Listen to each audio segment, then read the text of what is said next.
remember then who? No.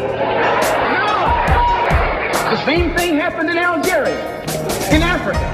They didn't have anything but a rifle. The French had all these highly mechanized instruments of warfare, but they put some guerrilla action on them.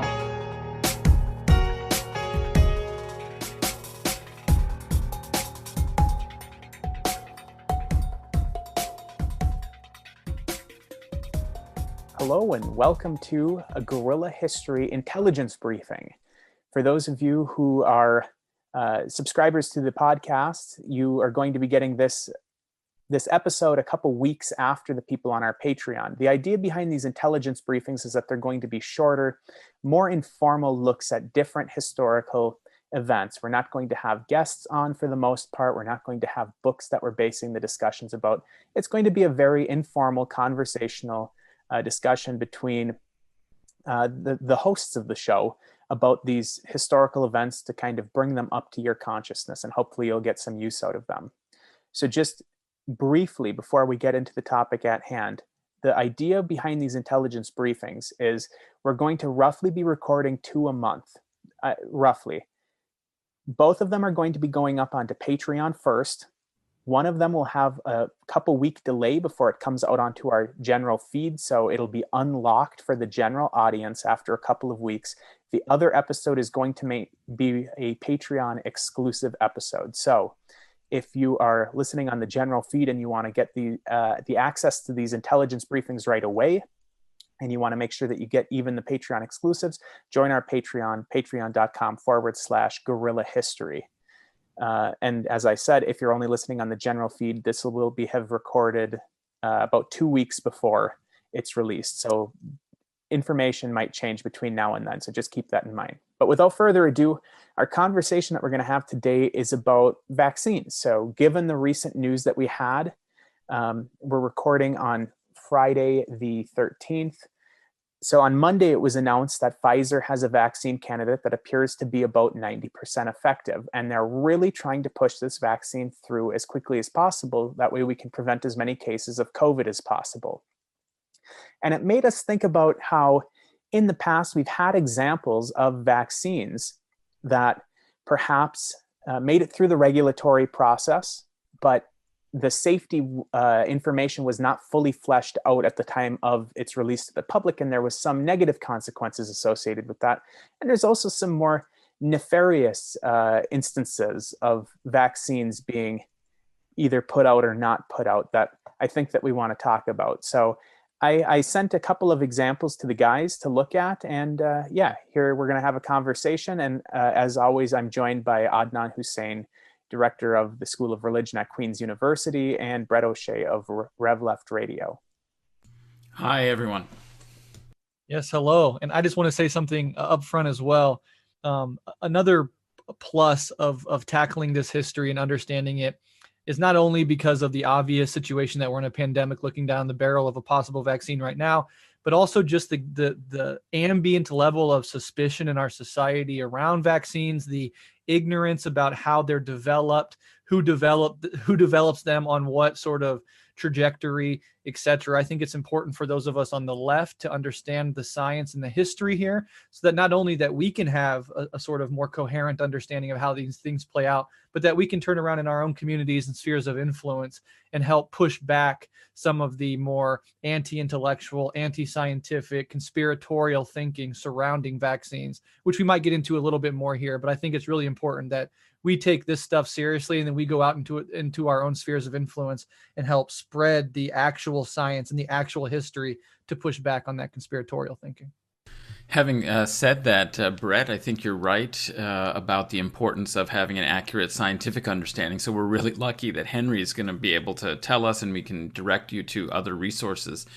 But I think also one interesting aspect of this, and partly why perhaps there is a culture of suspicion and conspiracy that undermines confidence in vaccines and vaccination programs, is because very often in a for-profit industry, these corporations have motives and approaches that don't align with the best practices for the society at large, but are manipulated or part of their desire to promote their product for the sake of seeking private profit. So I think there's two sides of it that generates suspicion, while at the same time we need to really adhere to firm scientific understanding.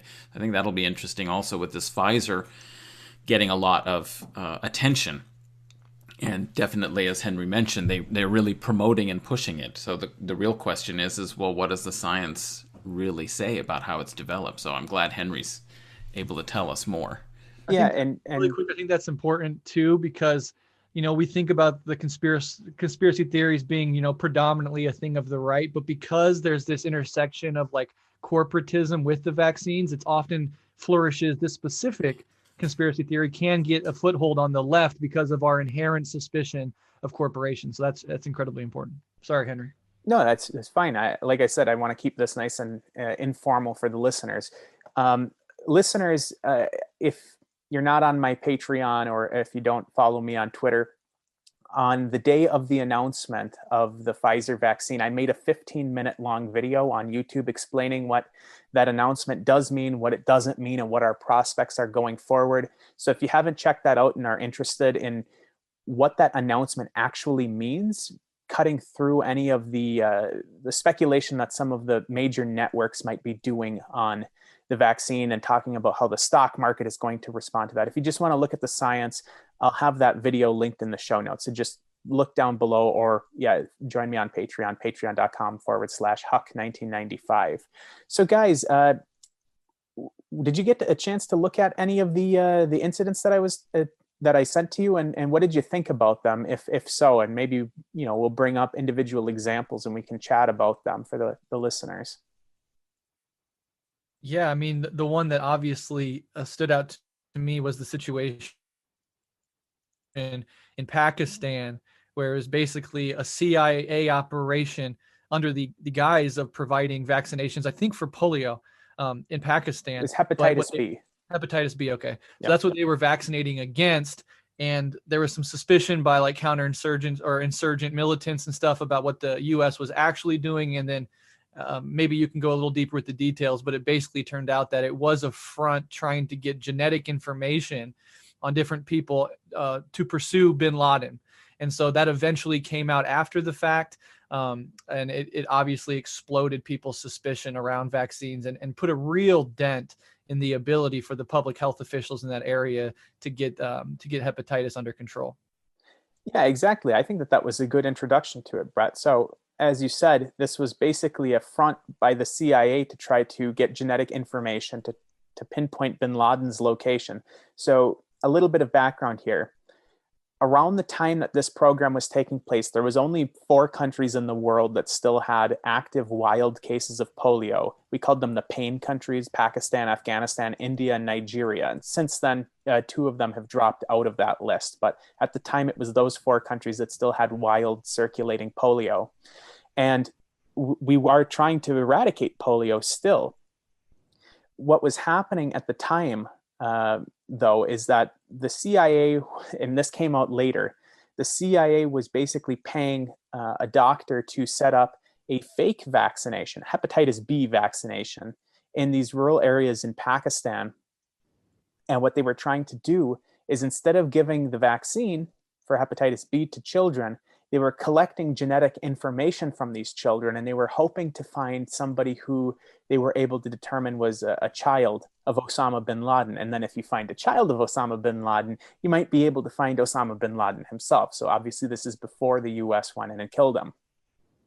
And so they went in, they were doing these fake vaccinations, collecting genetic information, and the program never really paid off. This isn't how they found bin Laden, but it came out later that this is one of the tactics that the CIA was doing to try to find bin Laden, was this fake vaccination program, which then led to a couple of different things. So some of the militant groups in the area found out about this and started threatening vaccine workers, legitimate vaccine workers.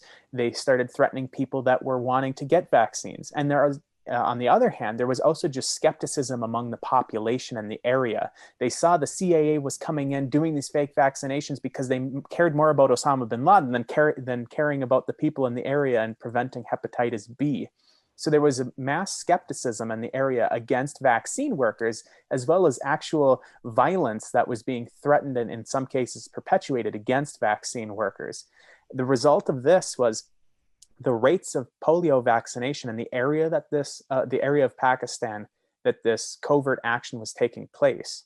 The rates of polio vaccination dropped basically off a cliff the following year, which then led to a spike of polio the following year. And it set back the efforts to try to eradicate polio by several years. The year after that was a low year for polio, but if you look at the number of cases that we're having now, the last couple years of polio, wild circulating polio in Pakistan, it's still higher than it was before this covert raid. So the US doing this fake vaccination program, this isn't necessarily a problem with the vaccines itself. It's a problem with the military industrial complex and the state apparatus of an imperial power doing a fake vaccination program that then fomented suspicion among the populace and led to a public health crisis where we were set back several years in the fight to eradicate polio in Pakistan. It was a really obscene event. Adnan? Well, I noticed that looking at some of the data that you sent us, that it is precisely in the regions where the U.S. military would have been searching that the polio outbreaks in 2019 and 2020 really increased so dramatically, with a huge upsurge in cases in Khyber Pakhtunkhwa. And that region is of course, in the Pashtun areas close to the Afghanistan border. And in 2019, there were 93 cases, and in 2020, it was less, but it was still one of the highest. It was still 22 cases of polio. And keeping in mind that the year is not over yet. That's right. Yeah, that's right. Yeah, and I think one of the other things that's worth mentioning here just briefly, so this isn't associated with the covert fake vaccination program, but one of the other things that we saw polio cases linked with before the fake vaccination program was drone strikes in the area. The more drone strikes in the area and the more deaths via drone strike, the higher the number of cases of polio, which was interesting. And there's definitely, the listeners, I can allow them to let them put that together themselves as to why the rates of polio and decreasing vaccination rates when areas being shelled by drones might be occurring. But I think perhaps let's move on to some other examples that might be a little bit more one-to-one with the news that we have with the Pfizer vaccine candidate right now. Yeah, Henry, I was going to push in the direction of a situation where a vaccine was attempted to be made in good faith, right, under fair protocol, and it still turned out to have incredibly negative effects. Could you talk about that case?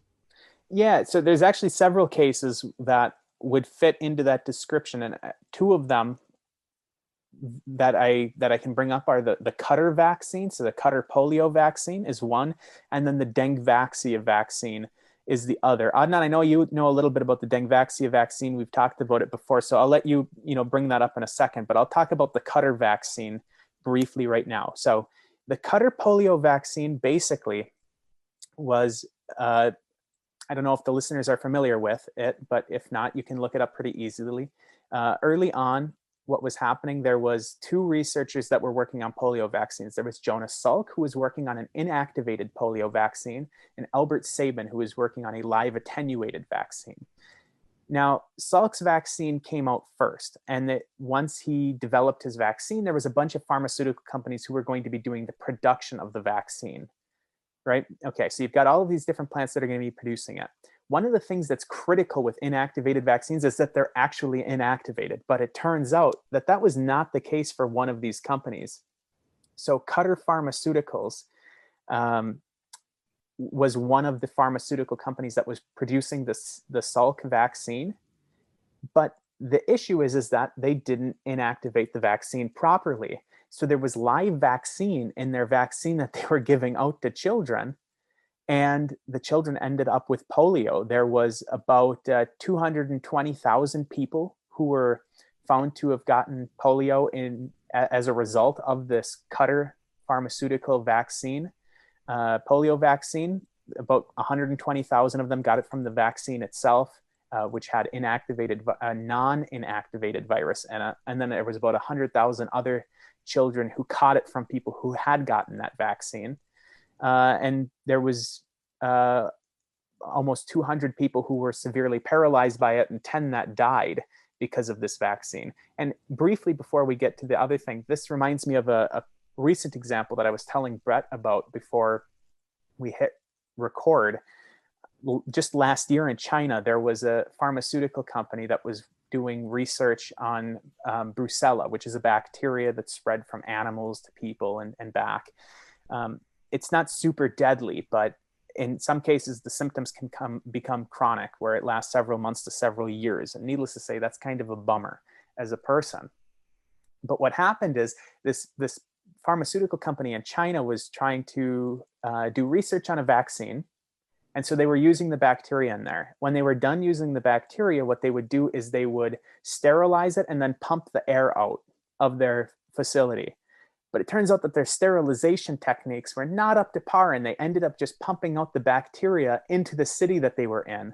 And it just came out this week, or within the last week or so of the time of recording, that they just got back the full results. They tested all of the people in the town to see whether they had contracted brucella or not, which again would have been linked to them pumping the bacteria out of the pharmaceutical company into the city. There was over 6,000 people that tested positive for brucella because of this improper inactivation in a pharmaceutical company. So really quick, Henry, you say inactivation. For those who don't understand, can you quickly, what does it mean to inactivate a virus?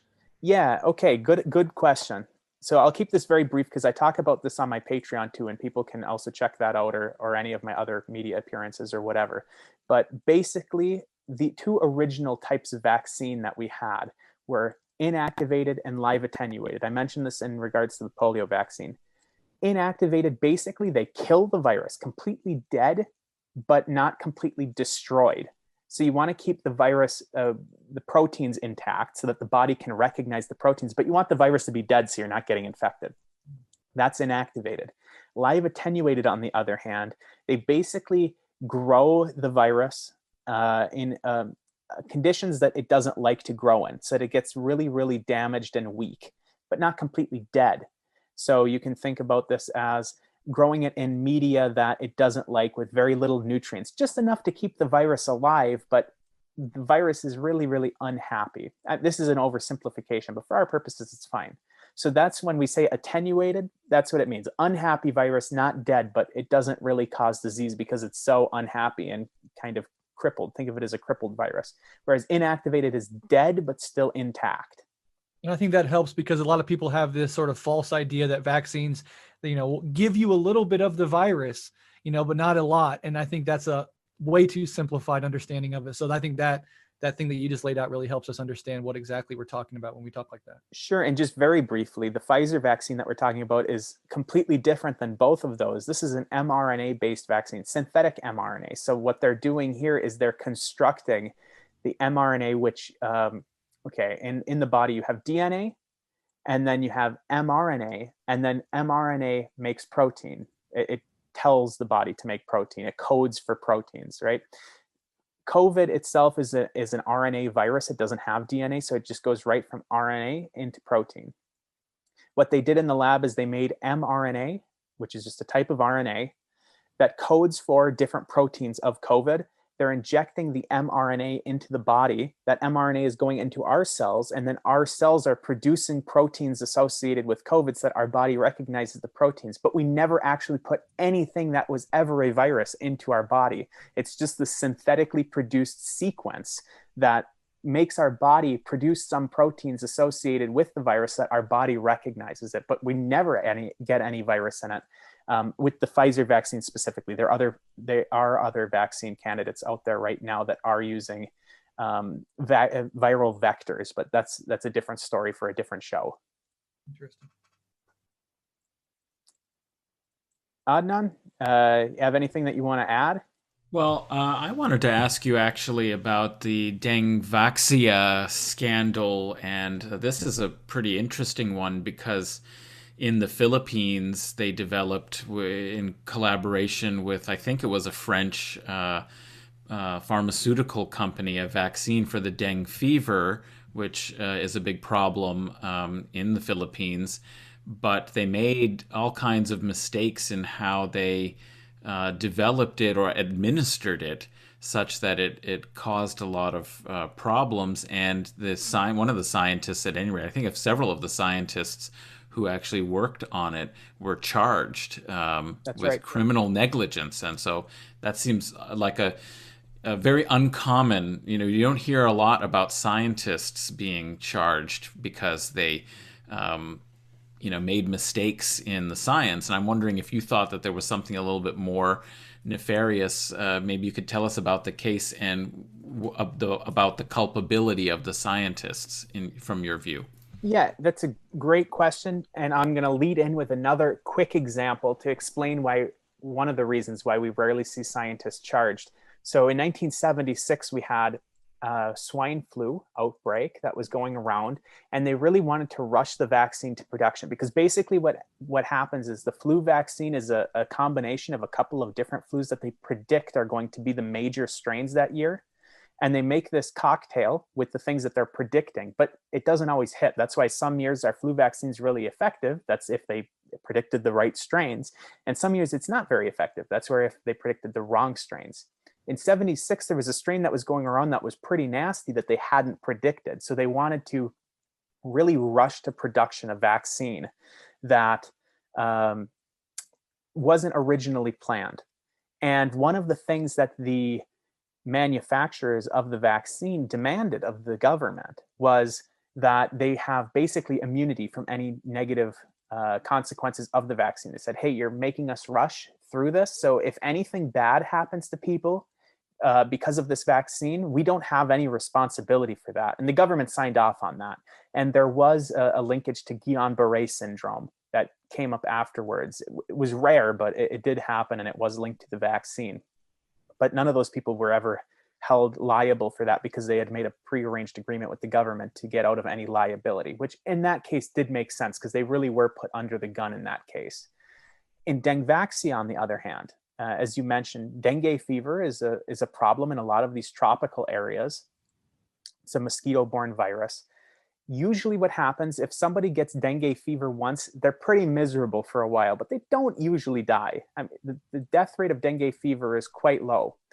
But what happens, and I'm going to avoid most of the science because this is a history show after all, there's different strains of dengue fever. If you get infected with one strain, it doesn't make you immune to the other strains. In fact, what happens is if you get infected by one strain, you produce antibodies against it. But those antibodies will slightly recognize other strains, but not enough to actually bind them efficiently in order to turn off or kill the other strains. And those antibodies actually help the virus get into your cells and make the disease much worse. We call it antibody-dependent enhancement. I've talked about it on my Patreon before. Check that out if you want more of the science. But basically what happens is if you get it once, you're miserable, but you don't die. The second time you get it, if it's a different strain, your likelihood of dying is much higher because the disease is much worse because your antibodies are actually helping the virus get into your cells rather than actually killing the virus. Now, what happened with this vaccine is they made a vaccine that didn't use a lot of the structural proteins. I'm going to skip all the science. I talked about this story on my Patreon as well. If you want the science, you can go there. But long story short, what happened is it basically simulated a first infection with dengue fever. Or it simulated an infection, not necessarily a first one, but it just simulated a regular old infection. So if somebody had been infected once before and they got this vaccine, then they were likely to be immune for life because they had already been basically infected twice, but the second infection was a vaccine that didn't make them sick.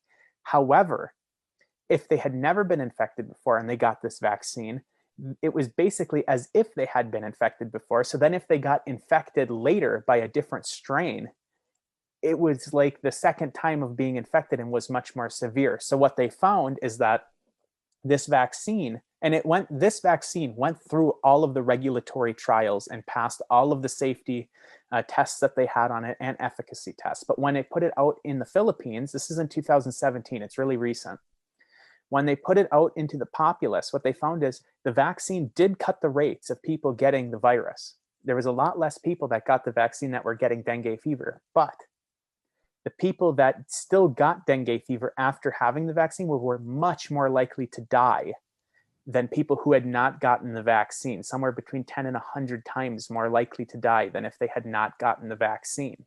So they had to pull that vaccine from distribution because they hadn't planned. And it was, looking at it now, I mean, of course, hindsight's 2020, but looking at the vaccine strategy now, it was a terrible plan because knowing how vaccine works, knowing how antibody-dependent enhancement works, we knew that this would be a possibility, but they did it anyway. And so they saw this reduction in cases, but an increase of a proportion of the number of people dying. And that's something that I think is always going to be a worry. And this is kind of how it ties back in with the current vaccine is when you're doing safety trials, but you're kind of rushing through it, even if it looks really safe now, there might be unforeseen things that your safety trials didn't find. So this one, it passed all the safety trials just fine. They put it out in the general populace and they find that people that were infected, even though they were less likely to be infected, were much more likely to die than if they hadn't gotten the vaccine at all. Now, of course, the strategy for the COVID vaccine that we're talking about with Pfizer is completely different, but the idea is there in that you want safety information that's applicable to the widest amount of people within the population. That way you can say, hey, that safety data is applicable to people rather than, what we had in the Philippines in 2017, it looking good before they used it and then it not looking so good afterwards.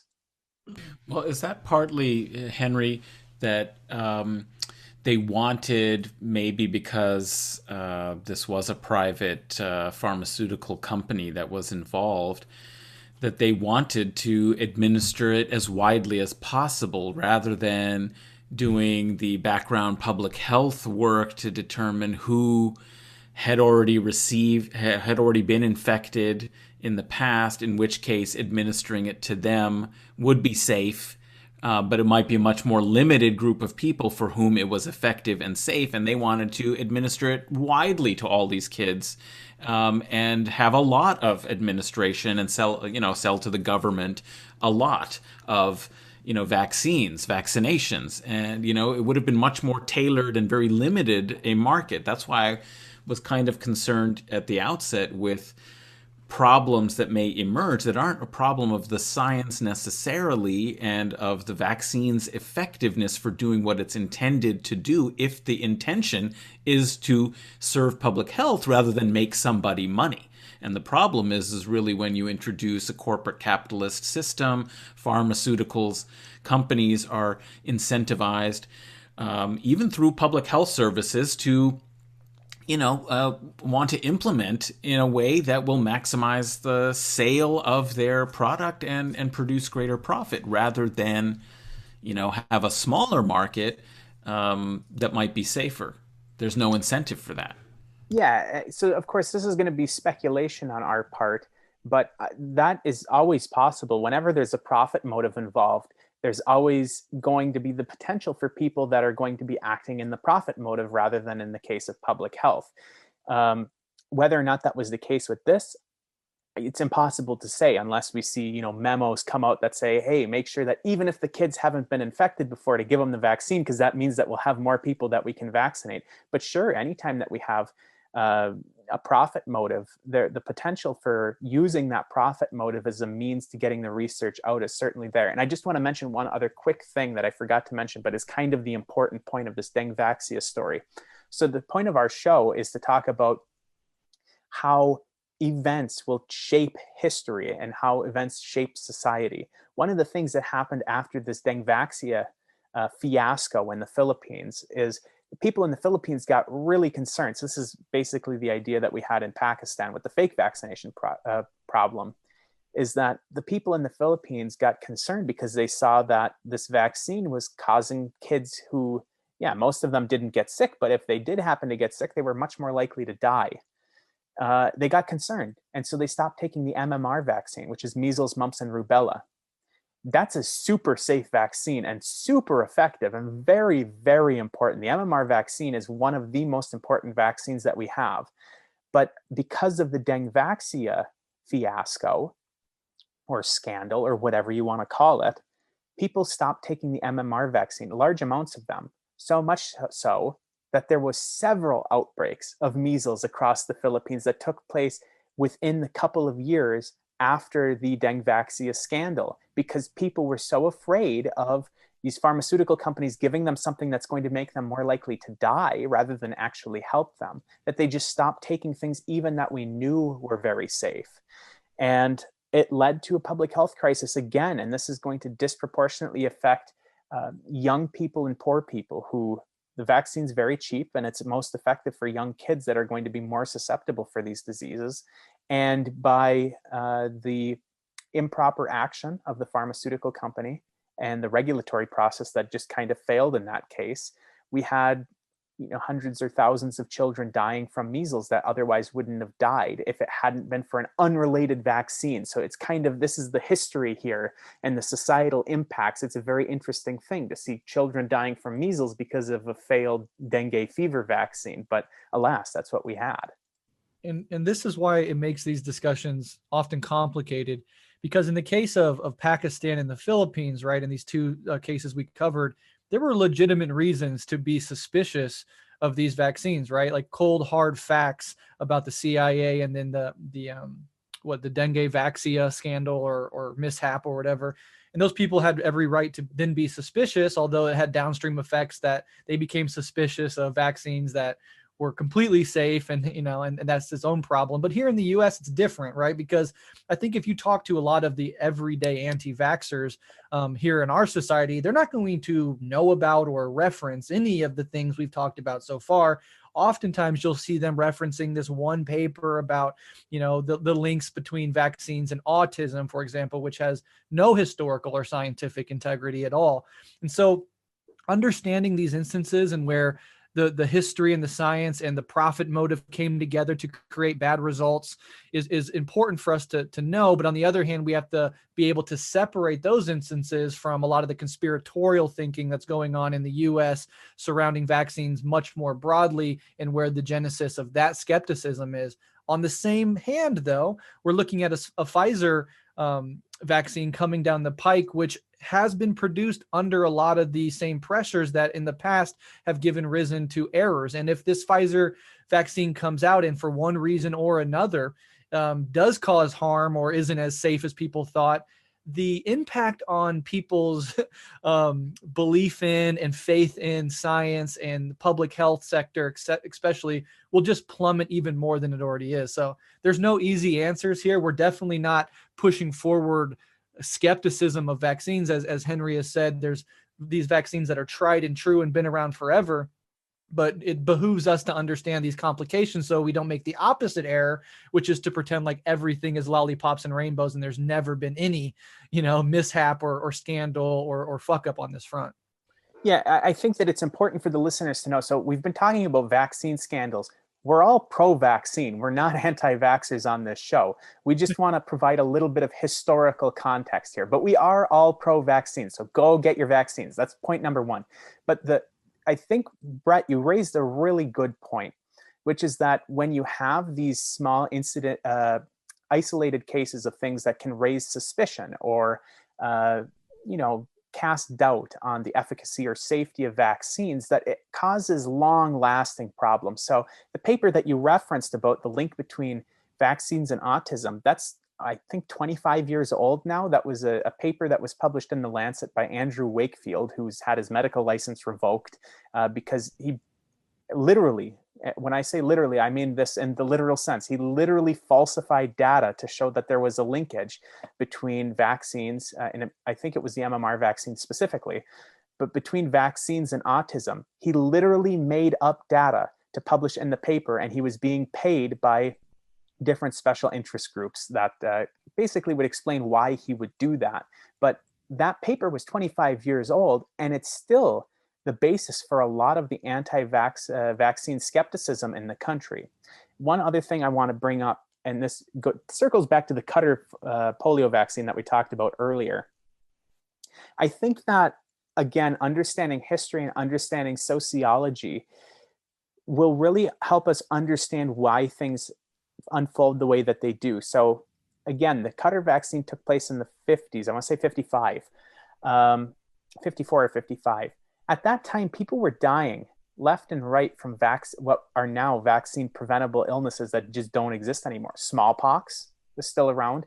People were being paralyzed daily by polio. We had a lot of different illnesses that now we'd never even think about because we don't deal with them anymore. And so even though there was this case where 220,000 people ended up contracting polio, 10 people died, almost 200 were paralyzed because of polio, because of this one vaccine mishap, we didn't see an uptick in vaccine skepticism at this time. People knew it was an unfortunate accident, but they understood that the alternative is getting polio in their community center and then being paralyzed or dying anyway. They understood that, yeah, if they didn't take their smallpox vaccine, they might get smallpox. Smallpox kills 30% of the people that get it. We don't have diseases like that anymore. Things that like are very visible in society. We don't have people that are in wheelchairs because they had polio anymore. We don't have people that are permanently in the iron lung in a assisted living facility because they contracted polio when they were a child and it paralyzed their diaphragm so they couldn't breathe on their own. The things that we're preventing now are very acute and generally, we don't see them in society very much anymore. Like even measles, we don't see huge outbreaks of measles in the US where the entire town is, going and being infected basically. We'll have sporadic cases. So I think that understanding the sociology and the history of this can help explain that, because since 95, which is when I want to say when the Andrew Wakefield paper came out, it was right around then anyway, we don't really have too many diseases that leave those visible impacts, these severe impacts like polio did, where people were in iron lungs and wheelchairs and et cetera, et cetera. We had a president who was in a wheelchair because he had polio. We don't have that anymore. We haven't had polio in the US for decades. And since we don't have these kinds of things, it makes it easier to minimize the impact of vaccines on public health. And I think that that's one of the reasons why we're seeing a growing anti-vax movement, because people can say, oh yeah, autism and all of that. Again, no scientific basis to that, but they don't see with their own eyes the benefits of vaccine.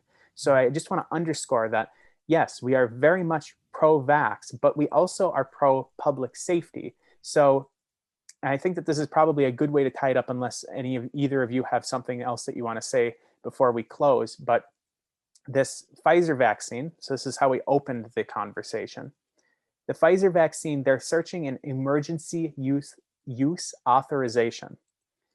You only need 2 months of safety data from phase 3 trials in order to get an emergency use authorization. 2 months. A lot of these problems that we saw, let's say dengue fever, we didn't see negative effects associated with the safety of that vaccine until people were infected with dengue fever after having been vaccinated.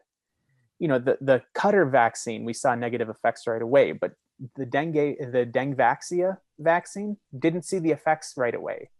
The Guillain-Barré syndrome that was linked with the 76 swine flu vaccine, we didn't see that until we did long-term analysis afterwards and found that there was a linkage between there. We're not going to find that in 2 months.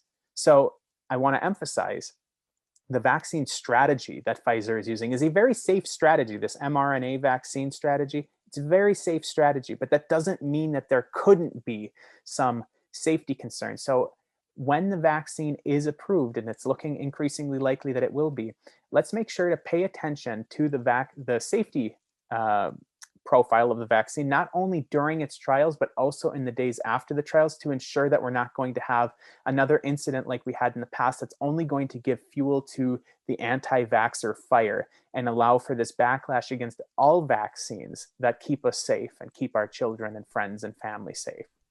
So I think that pretty much wraps it up, unless anybody has a final word that they want to say. So that will be our intelligence brief for the day. Again, this one will be released on our public feed in a couple of weeks. Patreon, you're going to get access to it right away. And we are going to have another intelligence brief come out soon that will be Patreon only. We already have one up where Adnan and I talked about the history and historical implications of the plague. We're not going to keep doing public health intelligence briefings. The reason that we did this one is just because of the news, but we will have other topics that we cover during these intelligence briefings. So those on our public feed, if you're hearing this and you want to have instant access to these and then access to the Patreon only exclusives, join us on patreon.com/guerrilla history, and follow us on Twitter at guerrilla_pod, GUERRILLA_pod. Guys, how can the listeners follow you? You can find me at revolutionaryleftradio.com. And you can find me at Adnan A. Husain on Twitter. And I'm at Huck1995 on Twitter and patreon.com/Huck1995. Take care, everyone. Stay safe. These are trying times that we're all going through, but I think that we just need to pull together as a society and really get through this together. So solidarity.